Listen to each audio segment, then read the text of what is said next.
Good evening. My name is Michelle, and I will be your conference facilitator today. At this time, I would like to welcome everyone to the DaVita First Quarter 2026 Earnings Call. All lines have been placed on mute to prevent any background noise. After the speaker's remarks, there will be a question and answer period. If you would like to ask a question during this time, simply press star and then the number 1 on your telephone keypad.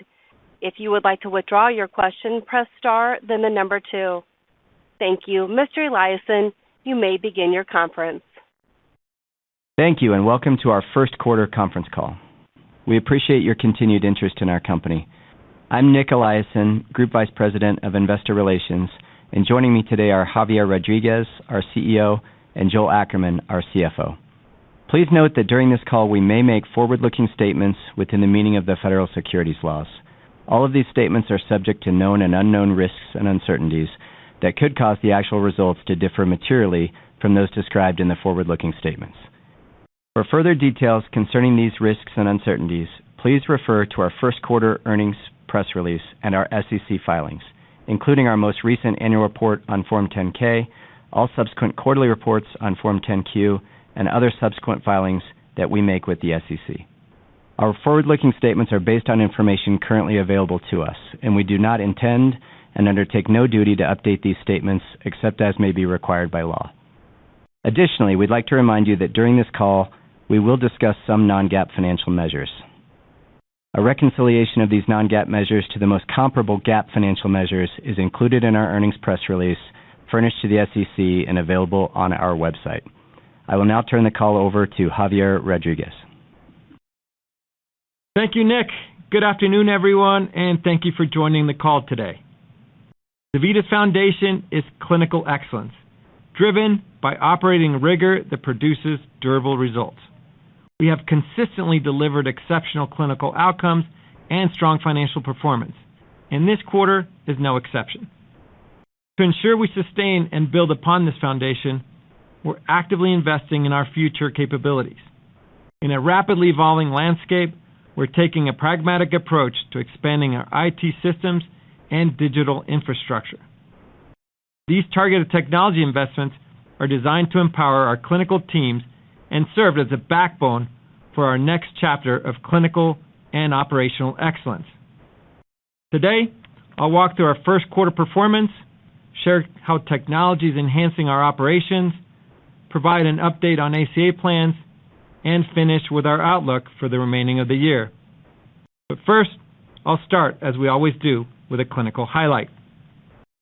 This quarter, we're highlighting the continued momentum of Integrated Kidney Care, or IKC, our value-based care business. In the latest results from CMS's Comprehensive Kidney Care Contracting Program, or CKCC, we delivered year-over-year improvements across all 3 key measurements, which are gross savings rates, total quality score, and high-performing status. Clinically, this means our IKC care model, together with our physician partners, is improving the health and well-being of our patients. Economically, we generated the highest total aggregate savings of any participant, driven by our 4.5% improvement in gross saving rate since the beginning of the program. This is a clear example of how IKC clinical rigor, paired with data-driven insights, is delivering better outcomes for our patients and more sustainable model for the future of kidney care. Turning to the first quarter, we delivered a strong financial result ahead of our expectations, with outperformance from each element of our U.S. dialysis trilogy: treatment volume, revenue per treatment, and cost per treatment. This balanced outperformance reflects the strength of our team and our focus on consistent execution. I'll touch on a couple of key metrics that contribute to the quarter and will help shape the remainder of the year. Starting with volume, in the first quarter, our treatment volume was slightly ahead of forecast. Quarter-end census was ahead of plan as a result of better than forecasted mortality, partially offset by lower than forecasted admits.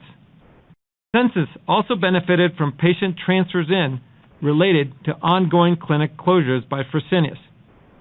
Although negligible in the first quarter volume, we anticipate that these transfers will contribute to positive treatment growth over the remainder of the year. As a result, we're raising our volume growth expectations for the full year from flat to a range of 25 to 50 basis point increase. Approximately half of the increase is from better underlying performance and half is related to transfer in from Fresenius. Switching to labor, Q1 was ahead of plan, primarily from better productivity, which we expect to sustain over the balance of the year. Let me turn to our technology strategy and the investments we're making to strengthen our operations and ultimately our clinical outcomes. We're taking a disciplined approach to AI that we've been building towards for years, and we're seeing that groundwork translate into real impact. Our strategy has two parts. First, we've modernized our data infrastructure. This means standardizing and integrating high-quality data across the enterprise through systems like our proprietary EMR platform.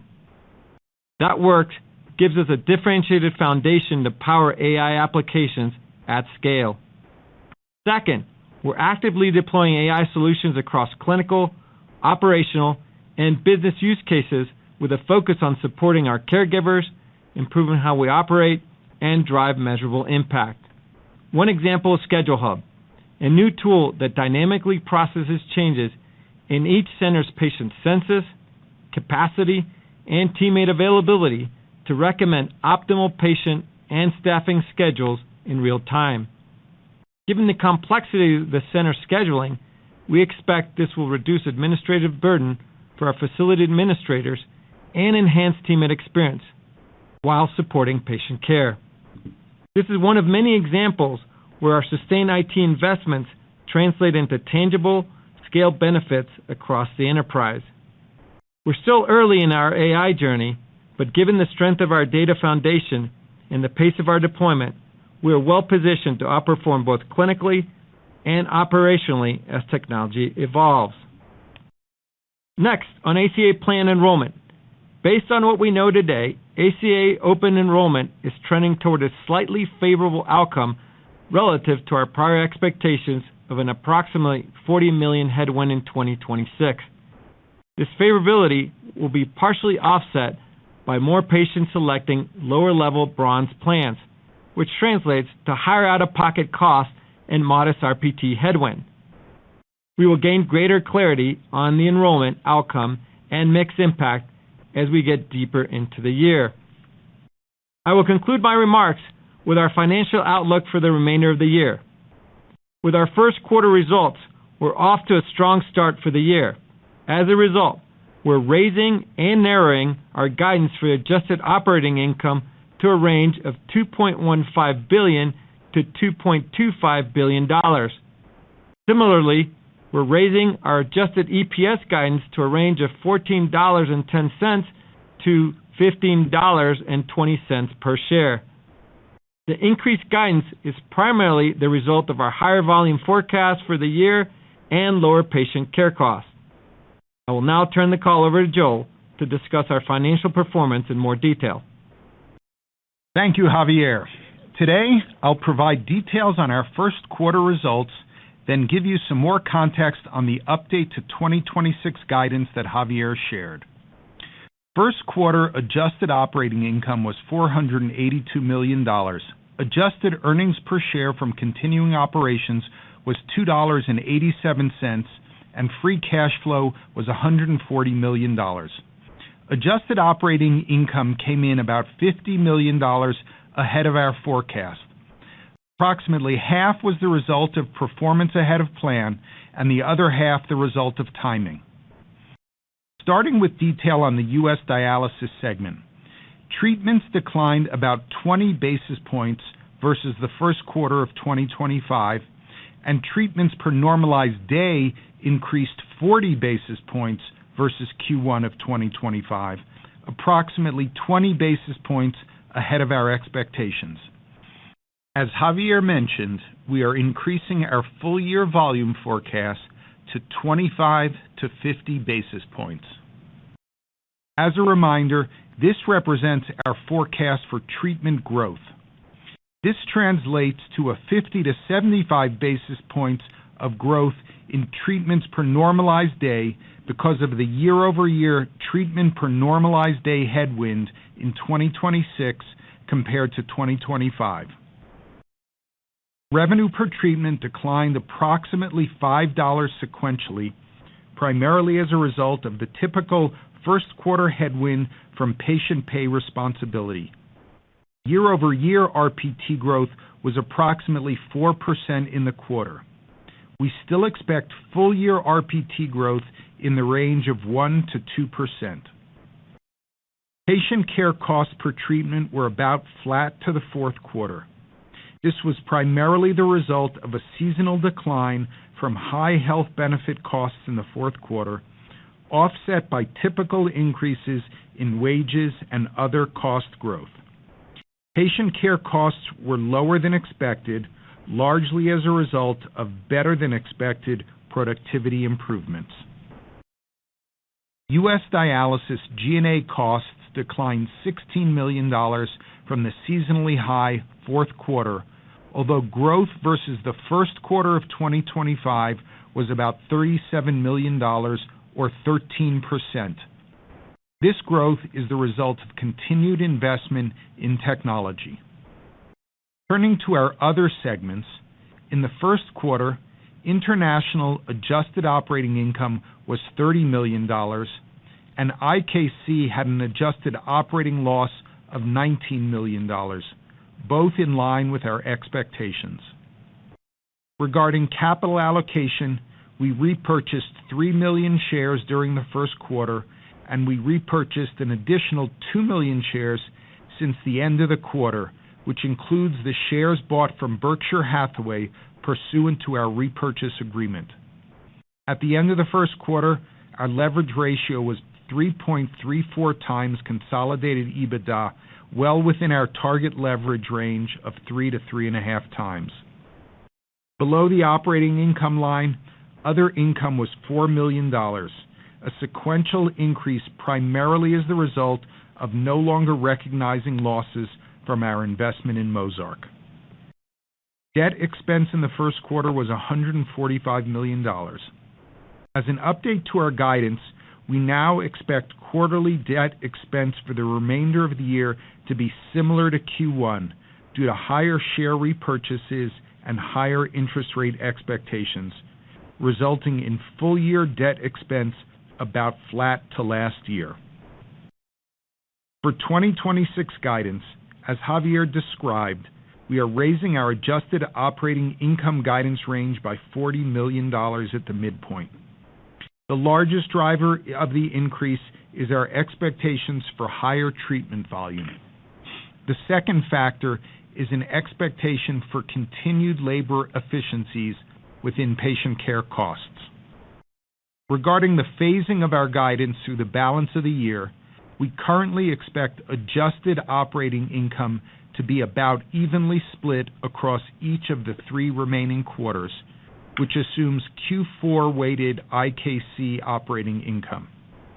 Our expectations are that the seasonal pattern we saw in 2025 are not typical, and we expect to see phasing more in line with 2024. Moving to EPS, we are also increasing our adjusted EPS guidance consistent with our updated guidance range for adjusted operating income. That concludes my prepared remarks for today. Operator, please open the call for Q&A. Thank you, sir. If you would like to ask a question during this time, simply press star and then the number 1 on your telephone keypad. If you would like to withdraw your question, press star, then the number 2. Our first caller is Kevin Fischbeck with Bank of America. Your line is open, sir. Great, thanks. Wanted to dig in a little bit to the volume commentary. I guess, is there any way that you can kind of break out whether weather had an impact, how much that was, and then the improved mortality? Is there a way to kind of break that into what was maybe just a light flu season year over year versus underlying trends? Just trying to think about how durable, the better mortality is the rest of the year. Yeah, thanks for the question, Kevin. On weather came in exactly as we expected. As you would imagine, we build weather into our forecast. It can range from year to year. It was, as I said, in line with forecast. Call it about 10 bips better than last year. In terms of flu overall, again, came in line with our forecast. What we had said at the beginning of the year was we were building in a flu season that looked like 2 years ago. And while the pattern was a little different quarter over quarter, the impact for us was about what we expected. As we think about flu, we focus on cumulative hospitalizations, which you can find on the CDC website, as the main driver of volume impact for us. And this year is in line with what we saw 2 years ago. In terms of splitting out the mortality coming in a little better than expected, it was probably not about the flu, because flu came in as expected. It was more around the underlying mortality. Okay, great. And then can you just give a little more color on the rate update? Why was the rate so strong in Q1 relative to your guidance for the year? Yeah, so rate RPT was up a little more than 4%, so call it $17.50. I would say 2/3 of that was normal stuff in terms of rate increases and mix shifts. About, call it $6, I would attribute to timing. Part of that was negative timing in Q1 of 25, and part of it was positive timing this year. We see timing, we call it out frequently around RPT, and for the year, we're sticking with our 1% to 2% guide. Okay, so nothing unusual there around like drugs or binders or anything like that kind of skew the number? No, nothing unusual. Okay, and then maybe just the last question. Can you talk a little bit more about the ACA impact and how you're thinking about it? It sounded like you were saying it was coming in better, but it sounds like the guidance hasn't changed yet for the year. Did I get that right?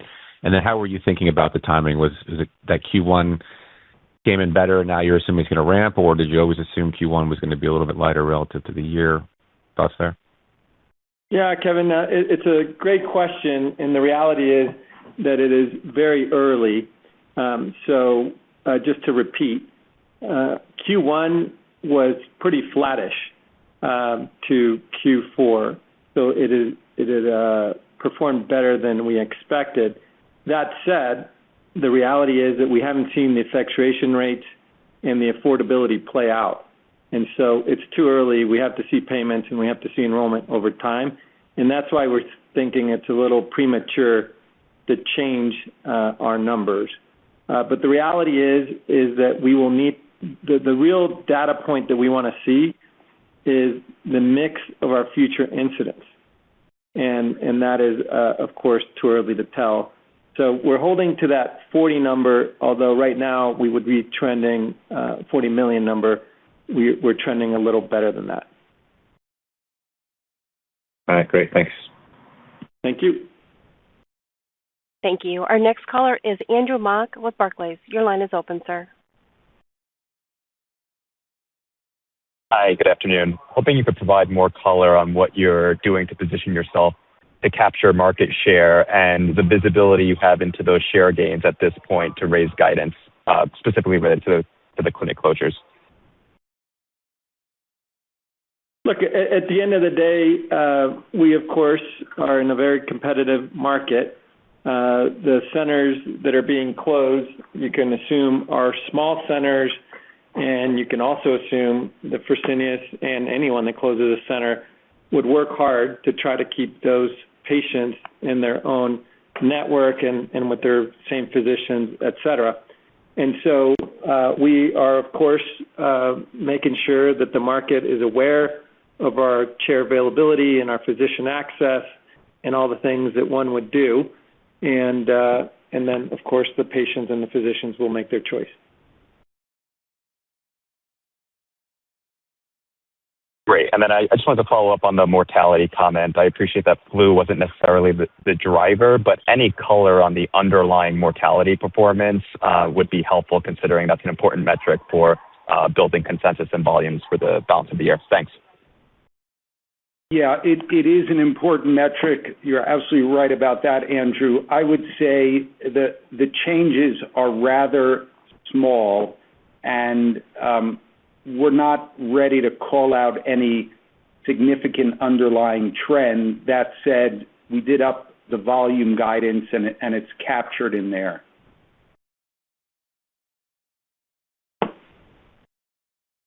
I guess, how were you able to isolate that it was mortality versus, some of the other dynamics in the market with flu and clinic closures? Clinic closures are a separate issue because they're about admissions, and we've got a lot of visibility on patients coming in and patients leaving. In terms of mortality, as we've said before, it can be a hard variable to know in real time, but we feel pretty good about what we saw from Q1 now that we're sitting here in May. Andrew, I think let me try and be helpful with this because you're asking the right question. And there's several inputs that go into treatments. As you can imagine, you've got seasonality, you've got mortality, you've got admissions, you've got mistreatments, you've got transfers, but they're all pretty small. And so what we're trying to do is, instead of getting you into a world of small numbers, give you a range that handicaps all of those variables. Great. Thank you. Thank you. And our next caller is Pito Chickering with Deutsche Bank. Your line is open, sir. Hey, guys. Thanks for taking my question. Just to follow up on the treatment commentary, can you just talk about the new starts to dialysis in first quarter? And as you think about Fresenius scaling in, from their closures, is this an immediate ramp in sort of 1Q, 2Q, and then normalize in the back half of the year? Just you want to make sure that as you're increasing your treatment growth guidance here, that we're also modeling, where you guys go from 2Q and then where you guys finish the year in fourth quarter. Yeah. So on the admit side, I don't think we've got a lot of color to go in. We're talking about basis points of change, and then to go to the next level and bifurcate that among all the inputs that Javier mentioned, I think gets us to a point of false precision. In terms of timing on the new starts, we saw what I would guess is about half the new starts from Fresenius that we would see by the end of the first quarter. We would guess the other half will come in Q2. So if you're thinking about how to model them, I would say we'll get probably 2/3 of a year worth of those new starts. So just, when you pull it together with the new starts, the mortality and the Fresenius, kind of where should we be ending the fourth quarter from a treatment, organic treatment growth perspective? Yeah, I think the way we're thinking about it is treatments per normalized day, which we think takes out the quarter-to-quarter and year-to-year noise associated with the different number of days in a quarter and the different mix of Monday, Wednesday, Friday, Tuesday, Thursday, Saturday.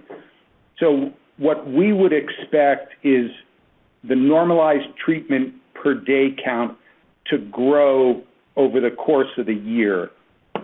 It's sitting today at about 40 bips positive, and we would expect that to grow over the course of the year. Just to make sure everyone's following how we're thinking about this, our new guide for treatment volume is plus 25 to 50 bips. Because there's a 25-day headwind in the year on normalized treatment days, our guide for the year would be plus 50 to 75 bips of normalized treatments per day. So that's 40 now, getting to that average of 50 to 75 for the year, ending somewhere higher than that.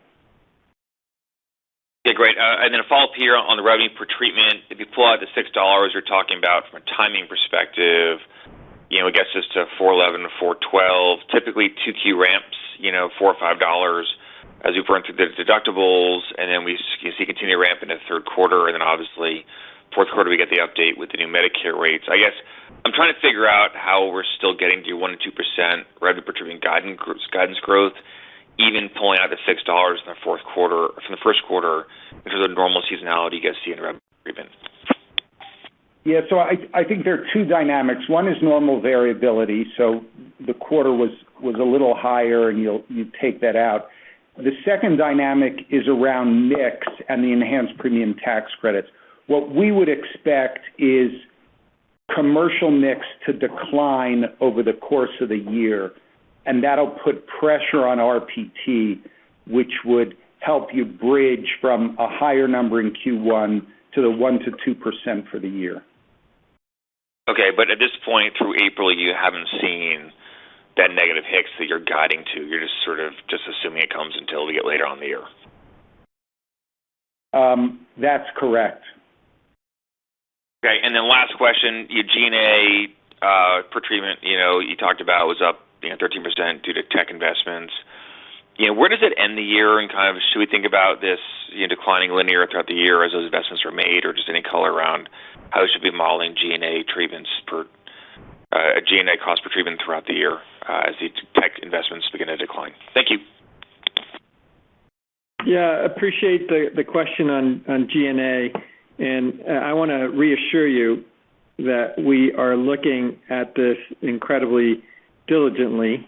And if one looks at G&A independently, that line is growing at a faster rate than revenue. And so I think it's worthwhile to let you know our philosophy on it, which is we look at G&A as a piece of the total cost. In other words, we're not trying to optimize G&A, but rather not worry about the geography of the expense as long as the sum of the parts add up to a good number. So if you look at the last 5 years CAGR on our total cost, which includes patient care costs, depreciation, amortization, and G&A, that CAGR is 2.6%. And so we spend a lot of time trying to make sure that we optimize the cost and we worry less about the geography on the P&L. So I think that our guide will stand on our cost, which is that 1.25 to 2.25% we gave at the beginning of the year. All right, great. Thanks so much, and great quarter, guys. Appreciate it.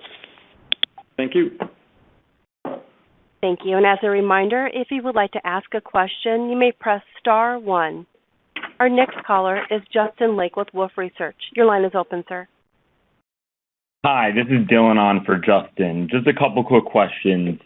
What did commercial mix do in the quarter? And then also curious on the Medicare Advantage side, can you speak a little bit about what the growth in share was as well? Thanks.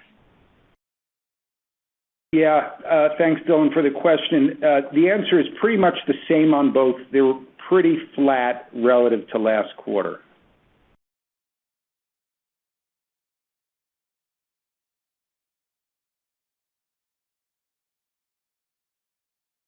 Would you like to go to the next question? Please, Michelle. A.J. Rice from UBS. Your line is open, sir. Hi, everybody.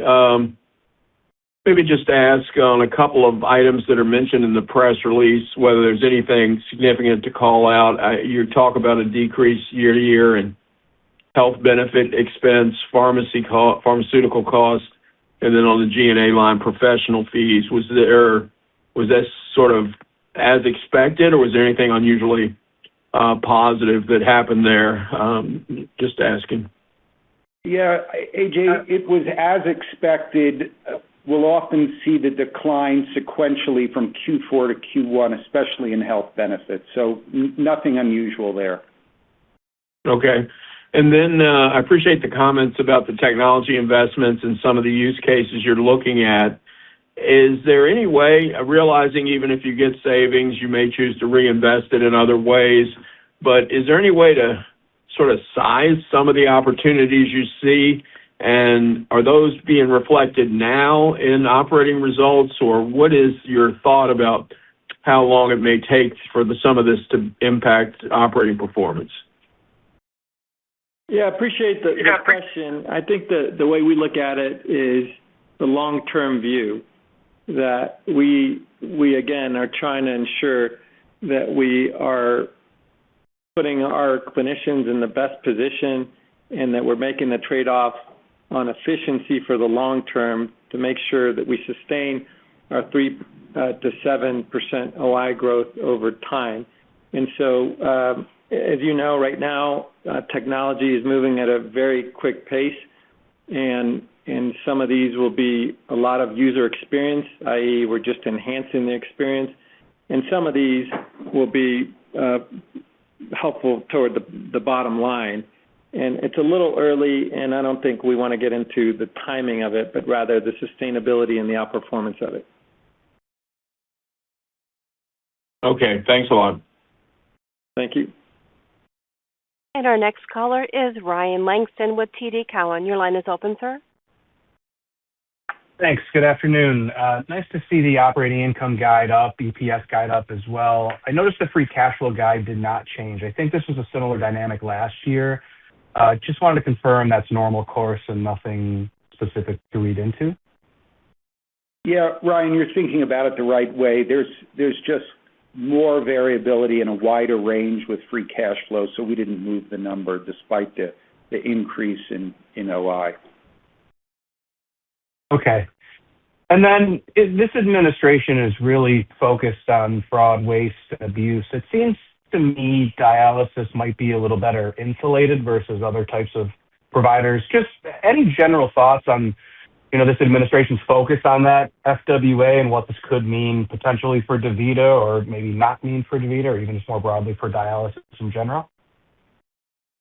Yeah, thanks for the question. It's tough for us to comment on the broader environment, but what I can say is we take compliance incredibly seriously. And number two, what we do have a little help in is that dialysis is not a controversial diagnosis. So there's not like, oh, should I go get this treatment or not controversy. So that makes it easier. And then the fact that it is a bundle in a single DRG, in essence, simplifies some of the compliance issues. But again, we are internally focused on making sure we do right by the government. Great. Thank you. And thank you. At this time, I'm showing no further questions. Speakers, I'll turn the call back over to you for closing comments. Okay. Thank you, Michelle, and thank you all for joining the call today. I would wrap up with 3 takeaways. First, our most recent clinical initiatives are beginning to gain traction, and we're seeing early signs of the benefits for our patients. Second, our business is performing well. As we continue to achieve our clinical goals, this drives our strong financial results. And finally, we maintain a long-term view on our business and will continue to invest in our future. Thank you all for joining this quarter. Be well, and we look forward to seeing you next time. Happy Cinco de Mayo, everyone. Thank you. This concludes today's conference call. You may go ahead and disconnect at this time.